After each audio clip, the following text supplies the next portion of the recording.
Alright, picking up where we left off. Just walking up this little this little trail here. So you're gonna see some of this type of thing here. Structures that have fallen down.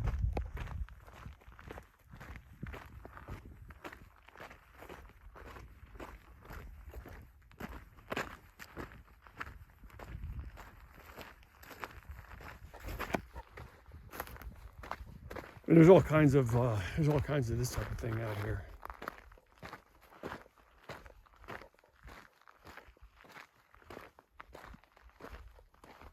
What I'd like to get my hands on, and I'm sure the internet has it, is just kind of a map of the way that this used to be when it was operational. That has designations as far as what each thing was. And there obviously is no internet connection out here. Good luck with that. And as you can see, I've been the only one out here since I've been out here, which, as I said previously, is kind of more my style. So I don't have to worry about the crowds and people running around like a bunch of banshees and what have you. So I suspect that we'll have this place to ourselves this morning while we're out here. Some people are not comfortable. This looks like this is an old pole. The wiring is still on it. Some people are uncomfortable being by themselves out here in a place like this for whatever reason. That's fine. I'm not. I find comfort in that. So it's the people sometimes that make me nervous. I got old 55-gallon drums out here. This stuff right here, these little cans like that right there, more than likely those are originals. The old metal cans. That 55-gallon drum. And in fact, in some places, you'll see where they've got just piles of old sardine cans, old beer cans, old bean cans, old soup cans. You'll see like a debris field or a pile. And it was almost like the little garbage pile of where they put all that stuff. So far, I haven't run into one out here. I forget where I was at. It wasn't Rhyolite, but there's another ghost town somewhere where you just saw just piles of this stuff. And it's almost like they had a central area where they kept all that type of garbage. This is like an old washing machine right here. Again, this ghost town / uranium mine was active during the 50s, so this would have been probably appropriate.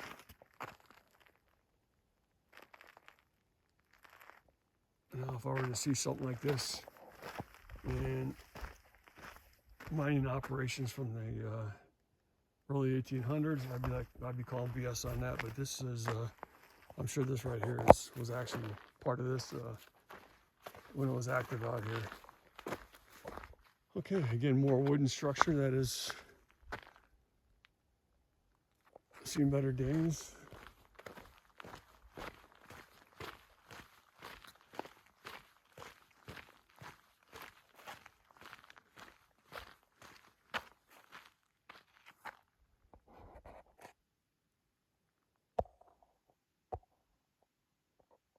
I don't know if you can see that or not, but there's 1, 2, and 3. And for now, I'm gonna leave it at that.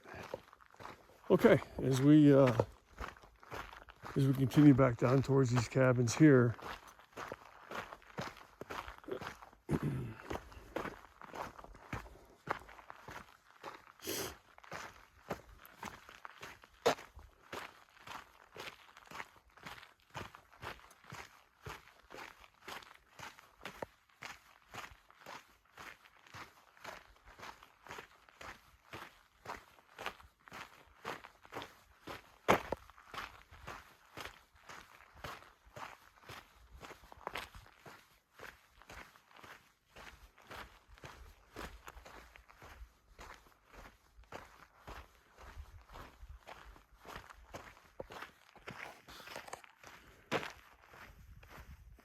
Looks like maybe an old couch, an old bench of some sort, the springs.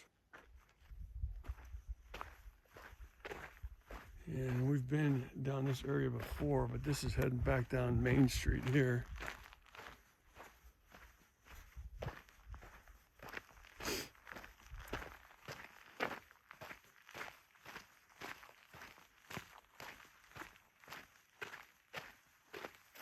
Here we got an old vehicle down here. Be an interesting story on this here. First of all, how the hell it got down here, and whether or not they intended to run that bad boy into a rock or not. So, man, I tell you, it's got freaking tree limbs and everything all over it. So,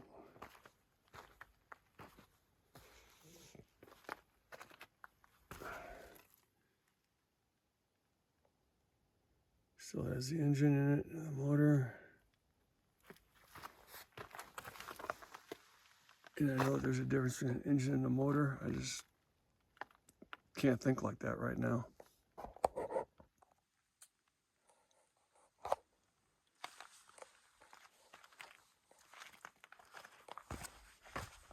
This is an old, this is a creek bed, river bed, wash, whatever you want to call it.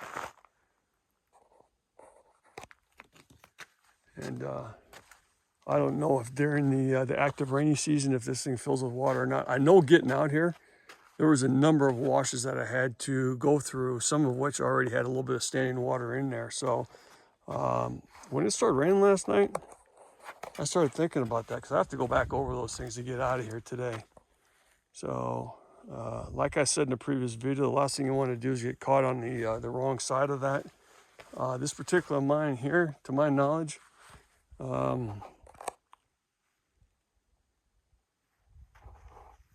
once you get off the main trail,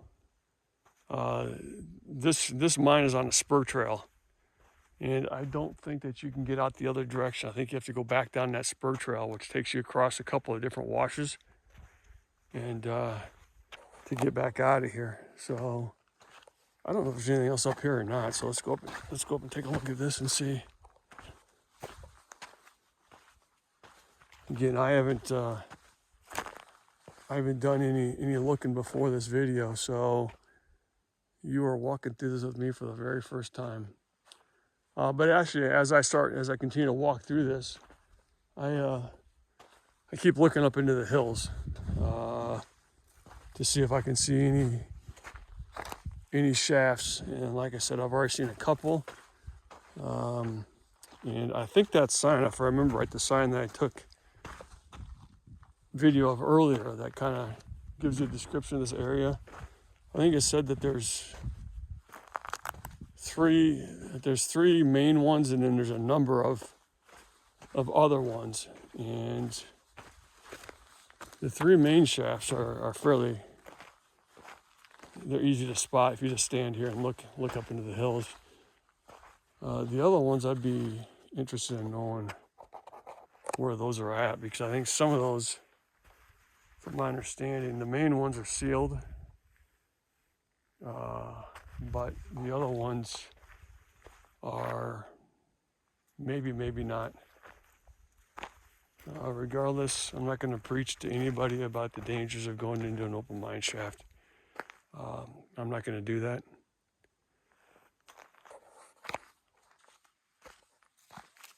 But for me, the possibility of the uranium is more on my mind than anything else. Not a big deal. I mean, it's not a showstopper for me, but just something you think about. All right, and just to finish going down Main Street. Like I said, we've taken this walk already once today, but we didn't look at some of the things off to the side of the road other than the cabins. Looks like we got another barrel, and that looks like that might be it. Let me just double check here as we head down here.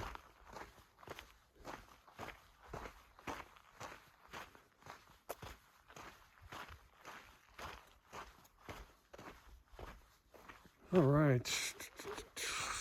This is actually the way we have to go to get back out of here. So, I know the way coming in here. A couple of spots were a little bit cringeworthy. And I know we'll be passing back over those on the way out. Now from here, once we get done, more barrels. Once we get done here, we'll head out. And I've got quite a bit of a drive out of this part of the San Rafael Swell to head further, a little bit further south into kind of the Capitol Reef area. Let me jump up on top of the hill real quick. As we head down into Hanksville, the Hanksville area. Again, it's not a metropolis, so I'm not going there for resupply, nothing like that. There's a couple of things down there I want to take a look at that if they pan out, I'll definitely make videos on them. So as you can see, the sun coming up through the canyon, and this is just looking back through the area that we just walked through. Man alive, it's freaking peaceful out here. I could live out here. This is nice. So, okay, well, I'll keep you with me as we walk back down Main Street, and then we'll, so to speak, head for the hills with the next video. So this was the approach. I think I got this as we were coming into the camp last night. I think I got this on video, but this is the trail coming into Lucky Strike Mine, and this is the first thing you see as you drive in.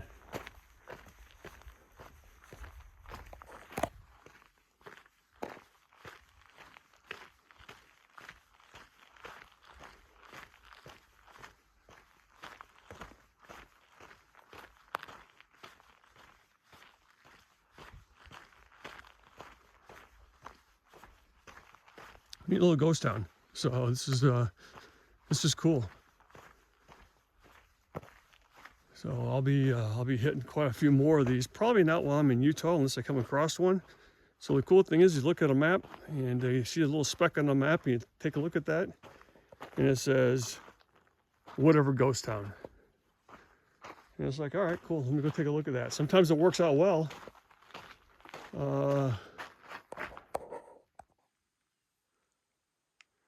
Or a mine or a ruin or whatever it might be.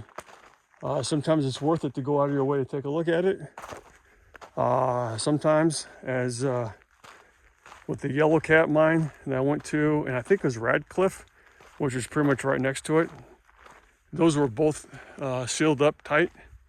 Yellow Cat had one standing structure still, and then a bunch of, kind of like you see here, a bunch of debris laying around, old trucks, old pieces of equipment, what have you.